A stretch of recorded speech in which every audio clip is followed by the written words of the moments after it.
The billionaire swung the maid's toddler on his waist. The maid was shocked. Up, up, mister. Up. Those 3 tiny words. That one fearless, chubby-cheeked 3-year-old. That one moment that was about to shatter every wall Dominic Hale had spent 15 years building around himself. Nobody lifts a billionaire's silence. Nobody breaks into his world uninvited. Nobody, absolutely nobody, grabs the hem of his $6,000 suit jacket without consequences. Nobody except Lily Reyes, who was 3 years old and did not care even a little bit. Sophia was refilling the coffee service on the marble console table when it happened. She had her back turned for 4 seconds. 4. She had counted them in her head like she always did when Lily was in the room. 1 Mississippi, 2 Mississippi, because that was exactly how long it took her daughter to find trouble in any environment on Earth. She turned around on 4, and her heart stopped.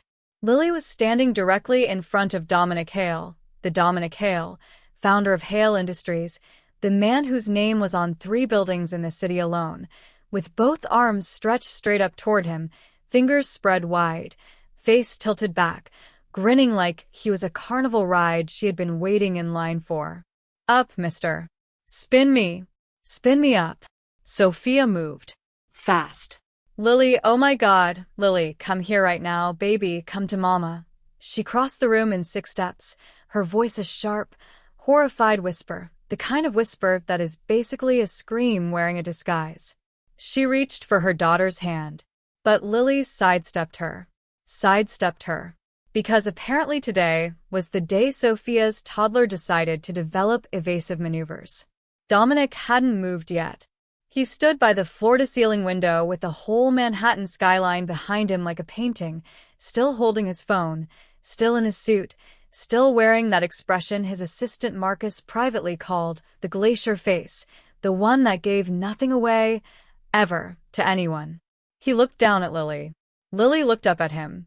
You're really tall, Lily said, with the frank, scientific confidence of someone conducting an important observation. I want to see from up there. Sophia wanted to dissolve into the hardwood floor and become part of the building. Sir, I am so deeply sorry. She got away from me. She doesn't understand, Lily. We do not grab strangers. We have talked about this. He's not a stranger, Lily said simply.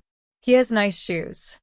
Marcus, standing by the door with a tablet in his hands, made a sound that was definitely not a laugh. Definitely not. Dominic still hadn't spoken.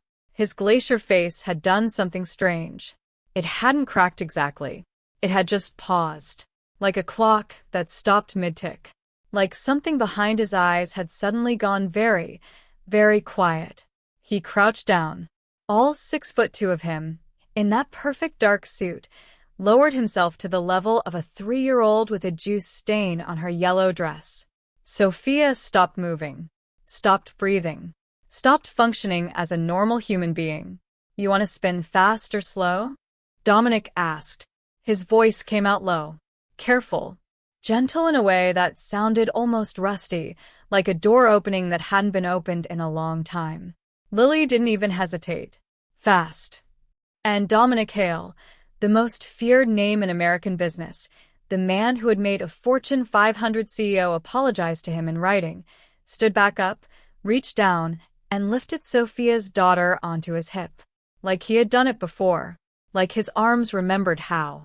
He swung her, sure and steady and wide, and Lily screamed with pure joy, her curls flying, her legs kicking, her laugh exploding into every cold and expensive corner of the penthouse like it had been waiting there, trapped, needing exactly this to set it free.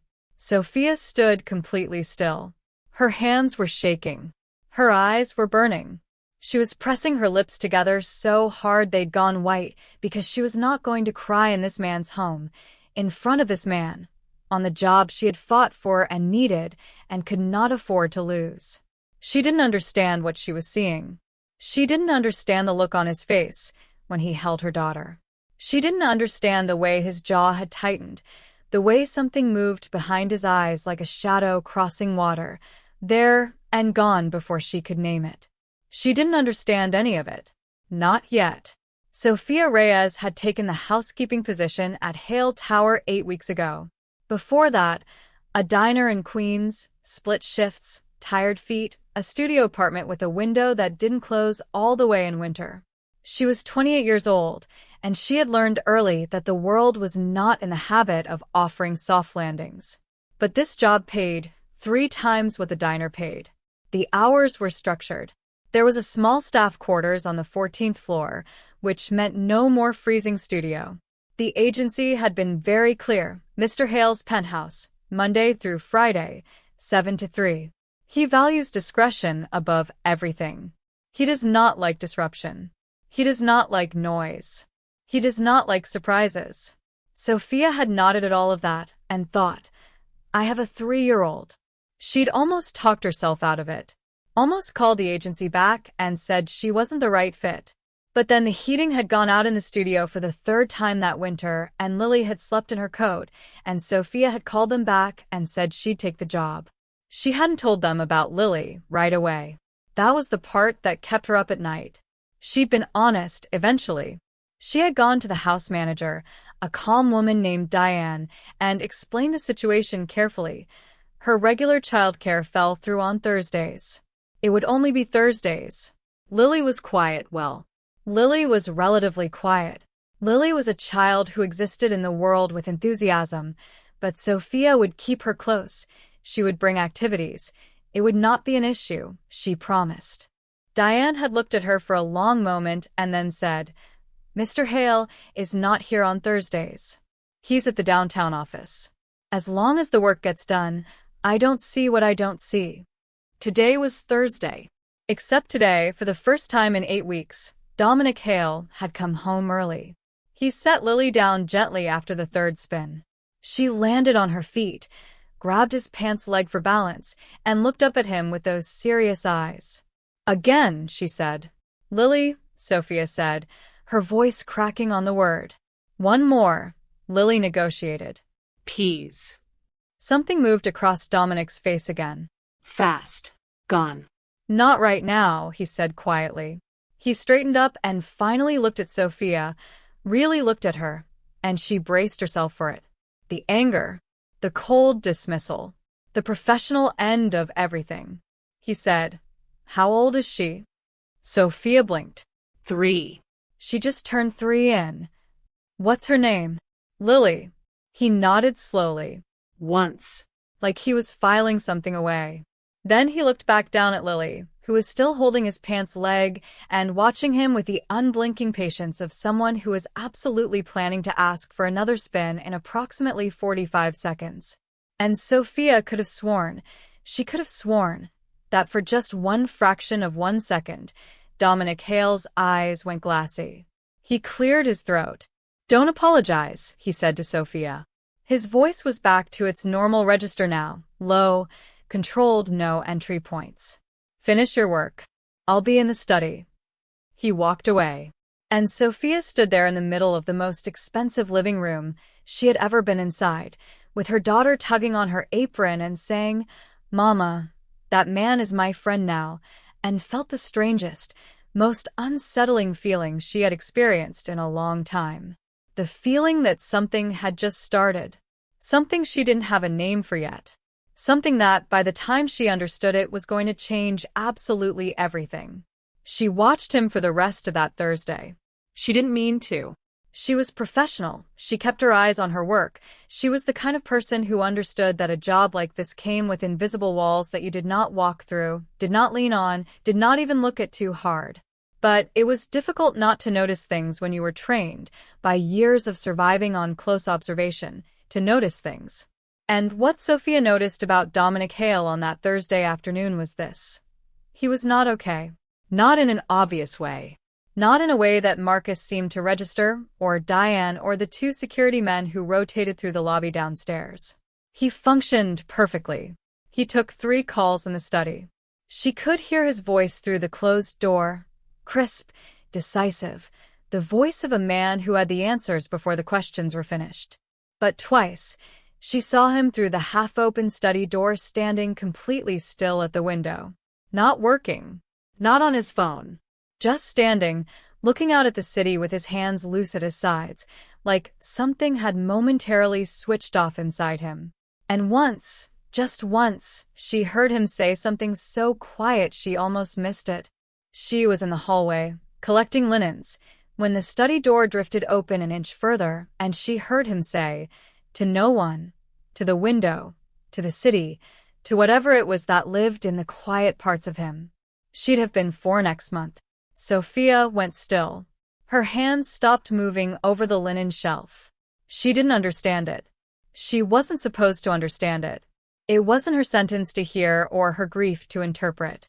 She tucked it away fast, the way she tucked away everything she wasn't supposed to know about the people she worked for, and she moved on down the hallway with her armful of folded towels, and she did not think about it. She told herself she did not think about it. Lily found him again at 4 o'clock. Sophia had set Lily up in the small sitting room off the kitchen with her coloring books and her stuffed rabbit named Gerald, and a very firm instruction. You stay here. You do not move. You do not go exploring. We have talked about this, Lily Marie Reyes. Lily had nodded with the solemn face of a child making a promise she fully intended to break at the earliest opportunity. Sophia had been stripping the guest room beds. Thursday was linen day when she heard it. Small feet in the hallway. Heading the wrong direction. She dropped the fitted sheet and moved fast, but not fast enough. Because when she reached the corridor that led to the study, Lily was already there. Already pushing the half-open door with one flat palm like she owned the place. Already walking in with Gerald tucked under her arm. Mr. Lily announced, in the tone of someone arriving to an important appointment. I made you a picture. Sophia arrived at the doorway in time to see Lily cross the full length of the study, past the floor-to-ceiling bookshelves, past the long mahogany desk covered in documents, and climb, uninvited, onto the leather chair across from where Dominic was sitting. She placed a folded piece of coloring book paper on the desk in front of him. Dominic looked at the paper. Lily. Sophia stepped into the room, voice barely above a breath. Baby, we don't. It's okay. Dominic's voice. Quiet. He wasn't looking at Sophia. He was looking at the drawing. Sophia stopped. She watched him pick it up. Carefully. Like it mattered. It was a mess of purple and orange crayon. Lily's drawings always looked like what would happen if a sunset got into an argument, but in the middle of it were 2 stick figures. A tall one and a small one. And above them, in Lily's shaky 3-year-old letters that Sophia had been teaching her for 6 months, me and M***. Something happened to Dominic's face. Not the glacier. Not the controlled nothing. Something real and fast and painful crossed it like a current, and he pressed his lips together, and he breathed in slow through his nose, and Sophia suddenly felt like she was standing in the middle of something she was never supposed to witness. Who taught you to write? He asked Lily. His voice was steady. Mostly. Mama, Lily said. We practice every day. Mama says if you work hard every day, the hard things get easy. Dominic looked up at Sophia. She didn't move. His eyes held hers for a moment, just a moment, and in that moment she saw something she wasn't prepared for. Something raw and unguarded, and so human it made her chest hurt. She's right, he said. He looked back at Lily. Your mama's right about that. Lily nodded, extremely satisfied with his validation, and hopped off the chair. Okay. Bye, mister. Gerald says bye too. She held up the rabbit for formal farewell purposes and then walked out of the study past Sophia with absolute confidence. Sophia and Dominic looked at each other. I'm sorry, Sophia said. She's... Don't, he said.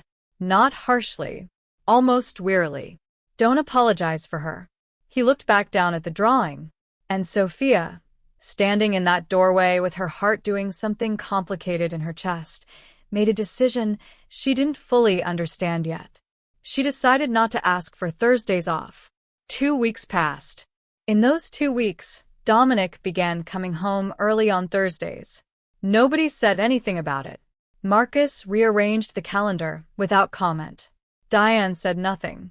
The security men said nothing. And Sophia said absolutely nothing, because she was 28 years old and smart enough to understand that sometimes the most important things in a room are the ones nobody names out loud.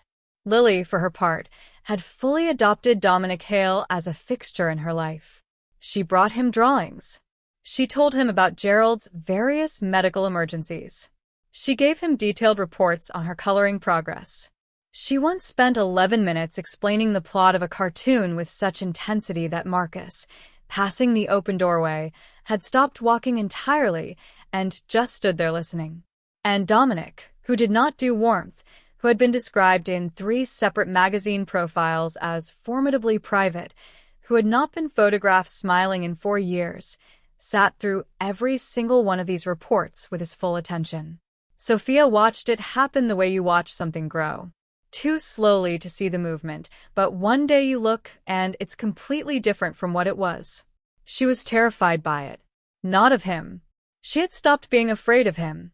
Of his money, his silence, his power. Somewhere around the second Thursday when she'd caught him crouched on the floor, helping Lily find a crayon that had rolled under the sofa, his whole expensive suit jacket pulled around him, his face wearing an expression of such simple concentration that he looked, for just that moment, like anyone. What she was terrified of was this. Why? Why did this man, who had everything, who wanted for nothing, who had built himself into something untouchable, look at her 3-year-old daughter like she was the most precious and the most painful thing he had ever seen? She was terrified because she suspected the answer. And the answer, when it came, when he finally, on a gray Thursday in November, sat down across from her at the kitchen table after Lily had fallen asleep on the study couch with Gerald pressed to her cheek, was worse and more heartbreaking and more quietly devastating than anything Sophia had imagined. He folded his hands on the table. He looked at them for a long moment, and then he said, "I had a daughter." Past tense. The 2 most devastating words Sophia had ever heard arranged in that order. She died, he said, 14 months ago. She was 3 years old. Her name was Grace. The kitchen was absolutely silent. Outside, Manhattan moved and hummed and did not know or care. And Sophia Reyes sat across from Dominic Hale, the most powerful man she had ever been in a room with, and watched him fall apart in the quietest, most controlled, most heartbreaking way, like a building that stays standing even after everything inside it has already collapsed. She didn't say she was sorry. She had learned by then that sorry was the wrong word for something this size. She just sat there. And for the first time in 14 months, Dominic Hale did not sit alone in his grief. He told her the story the way people tell the stories that have lived inside them too long, in pieces out of order, with long silences between that Sophia did not try to fill. Grace Eleanor Hale, born on a Tuesday in spring 3 years and 2 months before the Thursday that changed everything. She had his dark eyes. She had her mother's laugh, bright and sudden, like a light switching on. She had, from the moment she could form words, called him "Dada mine," with the possessive emphasis of someone staking a claim, and the first time she'd said it he'd had to leave the room so she wouldn't see his face. "I didn't know," he said, his hands still flat on the table. "I didn't know a person could do that. Take up that much space." She was this small, he held his hands apart, the way you show the size of a fish, the size of something you caught and couldn't believe was real, and she took up every room she was in. Every single room. Sophia didn't move. Her mother, he stopped. Started again. We weren't together. Hadn't been for 2 years. But it was good. We were good at being parents even when we weren't good at being anything else to each other. A pause. Elena was a good mother. His jaw tightened. She's still living. It was just Grace. A fall. At the park. It was nobody's fault. That's the part that doesn't. He pressed his thumb and forefinger to his eyes for a moment. Just a moment. The part that doesn't make sense is that it was nobody's fault. There's nothing to be angry at. And I am so angry. The last 3 words came out different from the rest. low and private and lit from the inside by something that had nowhere to go. "I know," Sophia said. He looked at her. "Not the same thing," she said quickly. "I'm not saying the same thing. I know what it's like to have anger that has no address." He studied her face. "Lily's father," she said. It wasn't a question. She hadn't talked about this. Not here, not with anyone in this building. You learned in jobs like this one that your story belonged to you and you kept it close. But something about the way he had just handed her his heaviest thing made her feel that holding hers back would be a kind of theft. "He left," she said, "before she was born. Not dramatically. That's the thing, there was no fight, no big ending. He just slowly became someone who wasn't there, and then one day he was all the way gone, and I was 7 months pregnant in a studio apartment figuring out how to be 2 people's worth of strong." She looked at her own hands. "I was so angry at him for so long. And then Lily was born, and she was the most extraordinary thing I had ever seen. And the anger didn't disappear, but it got smaller. She made it smaller just by existing." Dominic was quiet for a long time. "She looks like you," he said finally. "Everyone says that. It's the eyes. The way she looks at things." He paused. Grace looked at things the same way. Like everything was interesting. Like the world was doing something amazing and she didn't want to miss it. Asterisk. Sophia felt the burn behind her eyes again. She blinked it back. "I haven't been able to," he stopped. "I don't talk about her. I haven't been able to say her name to most people without feeling like I'm being pulled under. But your daughter walked into my study and handed me a crayon drawing and said, 'Bye, Mr. Gerald says bye too,' and something just," he exhaled. "I don't know what it did. Something." "She has that effect," Sophia said softly. A faint pull at the corner of his mouth. Not quite a smile. The shadow of the room where a smile lived. "She does," he agreed. After that Thursday, things were different. Not loudly different. Not in a way you could photograph or point to. But the air in the penthouse changed the way air changes when a window is open somewhere, the quality of it, the temperature, the feeling of being inside it. Dominic stopped disappearing into the study for the full day. Sometimes he worked at the kitchen island while Sophia cleaned, and they talked, casually, carefully at first, the way 2 people talk when they are testing the ground, about nothing important. Music. The city. The fact that Gerald the stuffed rabbit had apparently been through 7 distinct medical crises in the past month and was, according to Lily, very brave about all of them. Lily, for her part, had moved Dominic fully and officially into the category of my people. This was a category in Lily's world that had previously contained only Sophia, Sophia's mother via FaceTime every Sunday, and a girl named Priya from the playground. It was not a category with a vacancy sign. Lily had simply decided, with the iron certainty of a child who does not second-guess her instincts, that he belonged there. She started saving things for him. A particularly impressive leaf from the building's courtyard. Half a cracker that she had decided was too good not to share. A drawing every Thursday without exception, always 2 stick figures, always labeled me and MSTR, the letters getting slightly better each week as Sophia's daily practice sessions paid off. Dominic kept every single one. Sophia found them one afternoon when she was dusting the study, stacked carefully in the top right drawer of his desk, in the order they'd been given, the latest one on top. She stood there looking at that small stack of crayon drawings inside the desk of a man who owned companies, and felt something in her chest do something complicated and quiet and not entirely explainable. She closed the drawer. She didn't mention it. But she thought about it later that night, lying in the small staff quarters room on the 14th floor, listening to Lily breathe in her little bed by the wall. She thought about a man keeping a child's drawings in his desk drawer.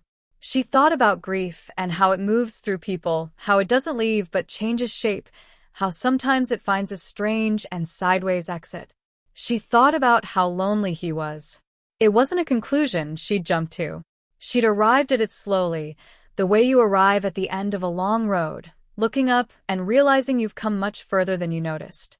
He had every resource a person could have. staff, buildings, a name that opened every door. And he came home early on Thursdays to sit in a kitchen with a maid and a 3-year-old and talk about nothing important.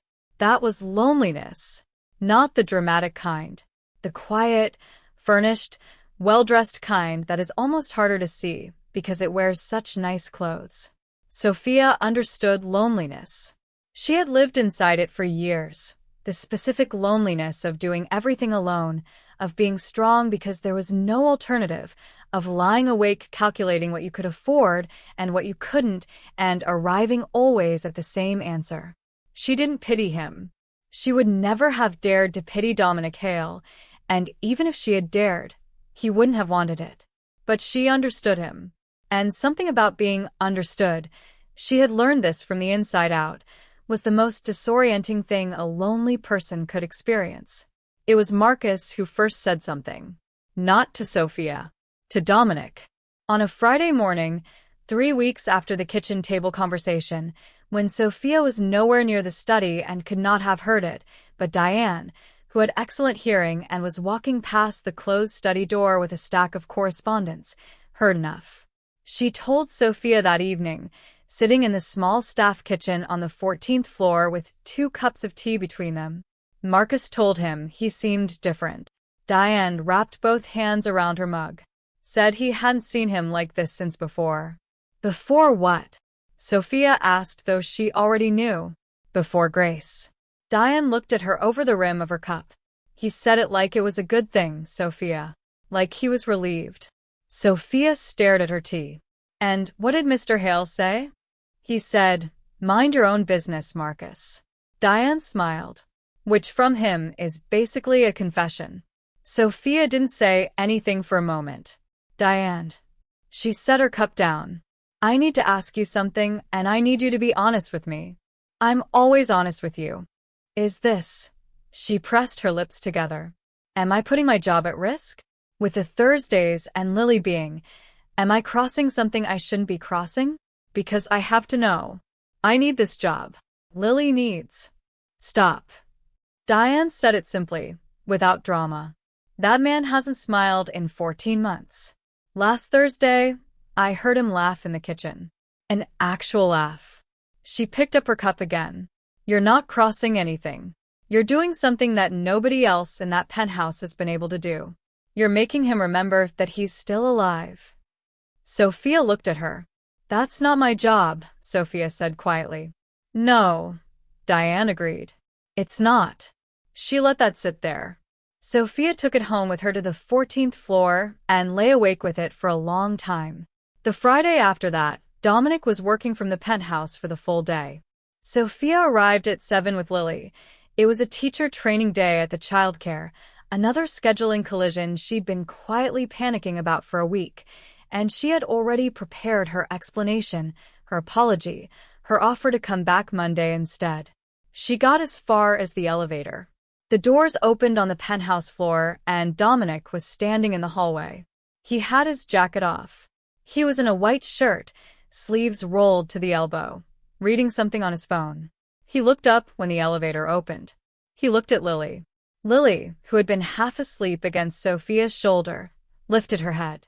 Mister, the delight in her voice was so immediate and so whole, it was almost unbearable. Hi, Lily.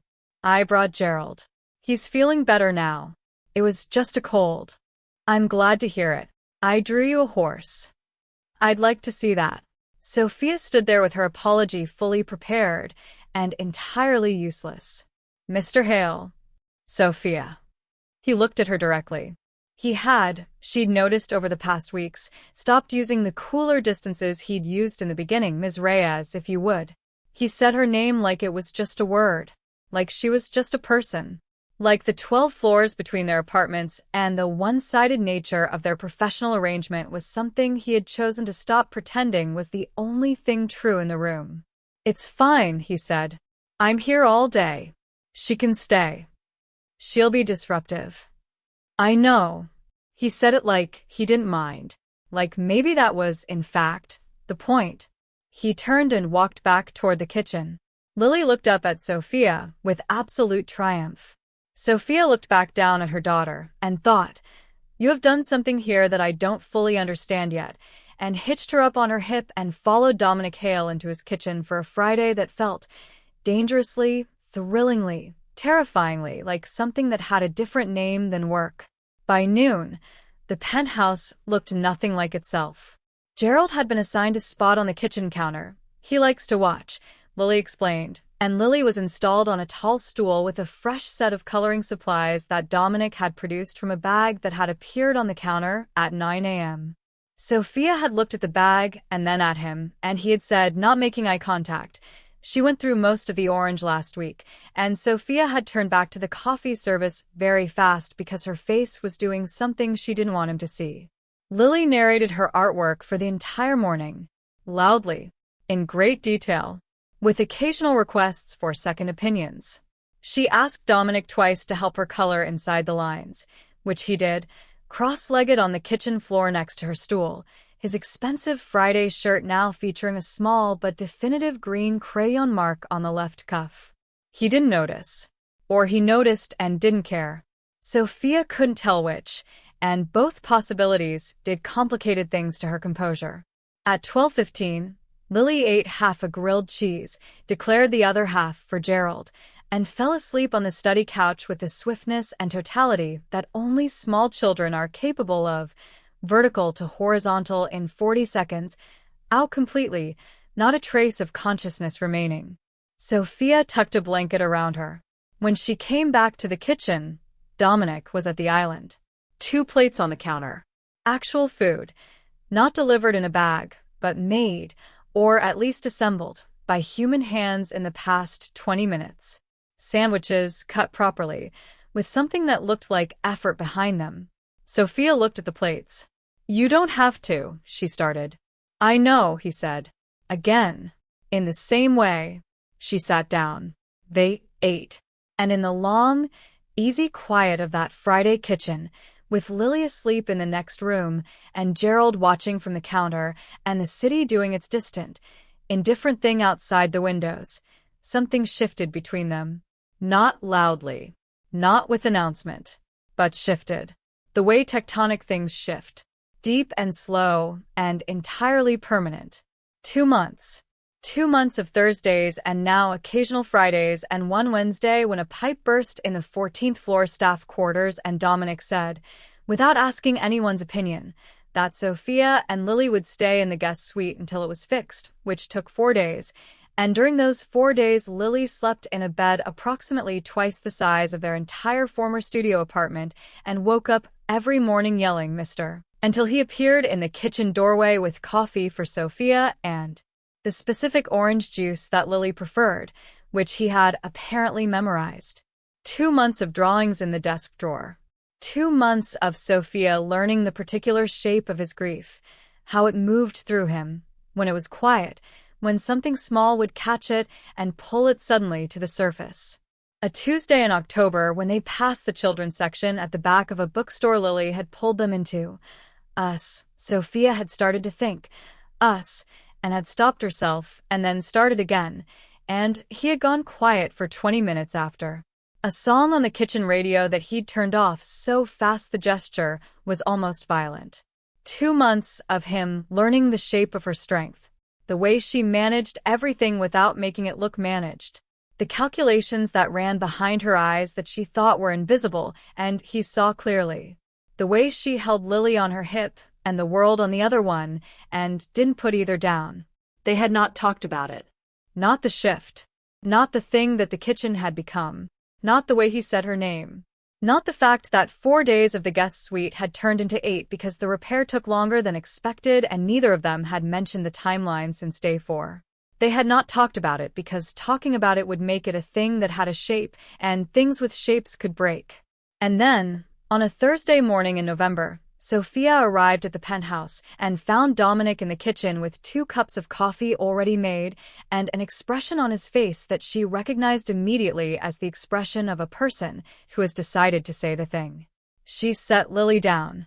Lily took Gerald and went directly to the study couch, her spot, her claimed and established spot, and started coloring.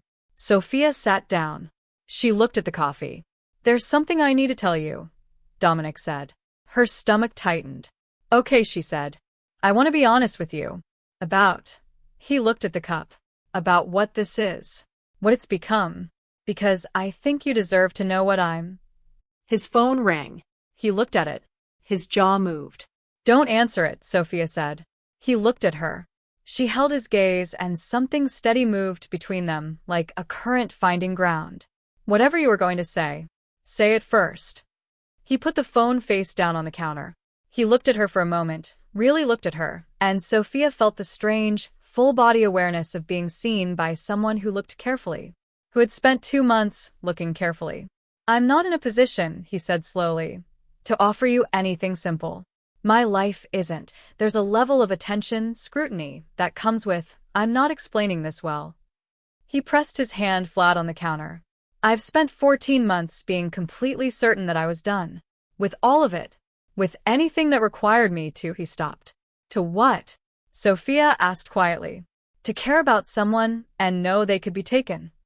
He said it with such plain, direct devastation that Sophia felt it land in her chest like a stone in still water. Because I know what that costs now. I know exactly what it costs, and I decided I wasn't going to pay it again. Sophia didn't speak. And then your daughter walked into my study with a crayon drawing and Gerald. The silence stretched. I can't tell you what I'm asking, he said. I don't know what I'm asking. I know that this. He gestured slightly at the kitchen, at the 2 cups, at the distance or lack of it between them, is the first time in 14 months that I've sat somewhere and not wanted to leave. And I think you should know that. Because you're smart and you're careful and you're making decisions every day about what's safe for you and for Lily, and you deserve to make those decisions with accurate information. Sophia looked at him for a long time. Are you telling me, she said finally, very carefully, that Dominic Hale, who has never not known what he wants in his entire adult life, is sitting in his kitchen not knowing what he wants? The corner of his mouth moved. I know what I want. Then what is it? I want more Thursdays, he said. And Fridays. And Wednesdays. And he exhaled. I want to stop pretending the guest suite repair has taken 11 days. Sophia looked at the table. She felt the fear, real and present, the specific fear of a woman who has already been left, who knows what that particular cold feels like, who has a 3-year-old watching everything she does and learning from all of it. And she felt the other thing too. The thing that had been building for 2 months in this kitchen, in the study, in the specific orange juice that was always in the refrigerator now. The thing she had tried to keep behind glass, to look at but not touch. Lily is in the next room, she said. I know. She already. Sophia's voice caught slightly. She already loves you. You need to understand what that means. She's 3. She doesn't have the if something went wrong. I know, he said. And the way he said it, the weight in it, the full understanding of it, the fact that he had already sat with this exact fear in the quiet of his own rooms and had come to this kitchen anyway, made it real in a way that frightened and moved her equally. I need to think, she said. Take all the time you need. You'll still, she stopped. I'll still be here, he said. Thursday. And the one after that. From the study, Lily's voice floated into the kitchen, bright and confident. Mister, I need orange for the sun. Dominic picked up his coffee. His eyes were warm and tired and more alive than they had been on any morning Sophia had arrived to find him standing at the window looking at nothing. He called back, toward the study. Check the second shelf, Lily. The big orange. Found it. Thank you. Gerald says thank you too. Sophia looked at the man across the kitchen table. This man who kept crayon drawings in his desk drawer. Who bought juice without being asked. Who had crouched down to the level of her daughter in a $6,000 suit and asked if she wanted to spin fast or slow. She thought, this is real. She thought, this is terrifying. She thought, Lily is right. He has nice shoes. Sophia thought for 3 days. She was honest with herself about what she was afraid of. She had learned, through years of being the only person in the room she could rely on, that honesty with yourself was not optional, it was survival. So she sat with the fear, and she named every piece of it. She was afraid he would decide it was too complicated. That the distance between their worlds, the floors between the penthouse and the 14th, the commas in his net worth and the calculations in hers, would eventually become a thing neither of them could pretend wasn't there. She was afraid of Lily, of what it would do to Lily if he was fully, completely in her life, and then gone. Lily who already saved him leaves and cracker habs. Lily who drew me and MSTR every single Thursday without exception. Lily who said he's my friend now on the day they met and had not revised that assessment once. She was afraid of herself, of the feeling that had been building in her chest for 2 months that she had been so careful not to name, because named things could be lost, and she had lost enough. She sat with all of it. And then, on Sunday night, she called her mother on FaceTime. The Sunday call that never moved, the one constant in the schedule of her life, and her mother appeared on the screen in her small apartment in Phoenix and looked at Sophia's face for approximately 4 seconds before she said, "Mija, what's his name?" Sophia laughed, which she hadn't expected, which broke something loose. She told her mother everything. Not the position or the money. She skipped past all of that. She told her about a man who kept drawings in his desk drawer, about grief that looked like standing at a window saying nothing, about a daughter named Grace who had her father's eyes and her mother's laugh, and who had been 3 years old. Her mother was quiet for a moment. And Lily decided the first day. Her mother made a small sound. Then maybe Lily knows something. Mama. She's 3. She also decided last week that Gerald could fly if you threw him correctly. She was wrong about the rabbit, her mother said. She's not wrong about people. She never has been. Even when she was a baby, she always knew. Sophia looked at her hands. "I'm scared," she said. "I know. What if?" Sophia. Her mother's voice was kind and patient and completely firm. "You have been strong enough for everything. Every single thing life has asked of you. You think you don't know how to do this because last time you did it, it broke. But that wasn't you being wrong. That was him being someone who couldn't stay." A pause. This one stayed. 2 months. Every Thursday. And he's asking you. Sophia didn't say anything. "The brave choice is not always the safe one," her mother said. "Sometimes the brave choice is the one that asks you to let someone in." Monday, Tuesday, Wednesday morning, Sophia woke before Lily and stood in the narrow window of the staff quarters room and looked at the building around her. The 14th floor, the city below, the life she had built with both hands out of the materials she'd been given, and she made her decision. Not a decision about him, exactly. Not yet. That was a conversation, a real one that would take time and honesty and more Thursdays. But a decision about herself. About the woman she wanted her daughter to see when Lily looked at her. She wanted Lily to see someone who was brave. Thursday. She arrived at 7. Lily on her hip, Gerald under Lily's arm, the coloring bag over her shoulder. The elevator doors opened.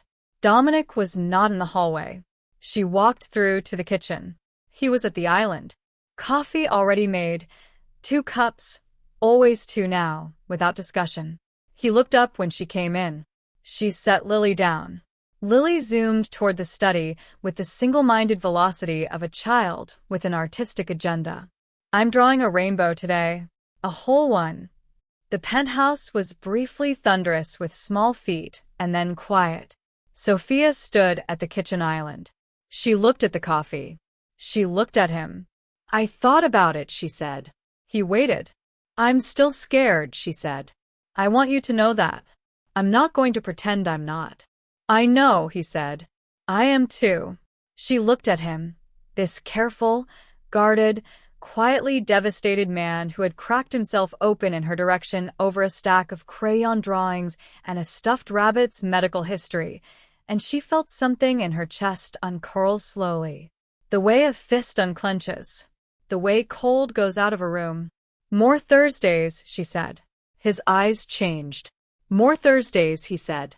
"And we go slow," she said. "For Lily. For both of us. As slow as you need. And you have to understand." She pressed her hand flat on the island. mirroring, unconsciously, the gesture he had made a week ago. She already loves you. That's real. That's not. I can't take that back, and I wouldn't even if I could. But that means this matters. That means you can't. I know what it means, he said quietly. I know exactly what it means to be loved by a small person, and I know what it costs when you lose it. I would never, he stopped.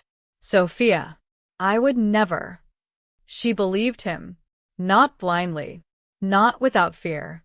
But the way you believe something that has been demonstrated, not just stated, shown through 2 months of Thursday mornings and orange juice in the refrigerator, and a small stack of crayon drawings in a desk drawer. From the study. Mister, can rainbows have purple? Yes, Lily, he called back, not taking his eyes off Sophia. Good, because I already did the purple. Smart, he said. Gerald agrees. Sophia laughed. Full and real, and the sound of something that had been held tightly for a long time finally, carefully, let go. Dominic smiled. A real one. The kind she had seen coming in pieces, the quarter smile, the half smile, the movement at the corner of his mouth. And now here was the whole thing, unexpected and a little devastating in the way that beautiful things are devastating when they arrive after a long absence. There it is, she said softly, and didn't realize she'd said it out loud until he looked at her. What? Nothing, she said, and picked up her coffee. On the wall of the study, that Thursday afternoon, Dominic Hale hung a crayon drawing. A rainbow, purple heavy, magnificently inaccurate, the colors running into each other with the joyful lawlessness of a 3-year-old's full creative vision. In the corner, in slightly better letters than last week, Lily, MSTR, and Mama. 3 stick figures. The tall one in the middle. Lily stood back and assessed her work with her hands on her hips. It's good, she decided. It is, Dominic agreed. You can have it, she said generously. But Gerald helped, so it's a little bit his too. I'll remember that. Lily nodded, satisfied. She looked at the drawing for a moment more, and then she looked up at Dominic with those serious, clear, entirely unguarded eyes, and she said, in the simple and certain way that children say true things before they learn to be afraid of them. You're not sad today, mister. Something moved across his face. No, he said. I'm not. Good, Lily said. Gerald and me don't like when you're sad. She reached up and took his hand with both of hers, small fingers wrapping around his, and she said, we like when you're here. Dominic looked down at her hand in his. He looked at the drawing on the wall. He looked at Sophia in the doorway. She had been standing there for a minute, watching, not interrupting, her eyes very bright, and her coffee cup held in both hands like an anchor. He thought of Grace. He would always think of Grace. That would never leave, and he had stopped needing it to. He carried her with him, in the desk drawer, in the middle of his chest, in the precise and permanent shape of a 3-year-old's hands on his knees, and a voice saying, spin me fast. He carried her, and he was still here, still in this room, still in this life, still capable, apparently, against all the odds he'd assigned himself, of being someone's mister, of orange juice in the refrigerator and crayon marks on a white shirt cuff, of Thursdays that meant something, of beginning again. I like being here too, he said to Lily. He looked at Sophia. I like being here too. Some stories don't begin with grand gestures or perfect timing.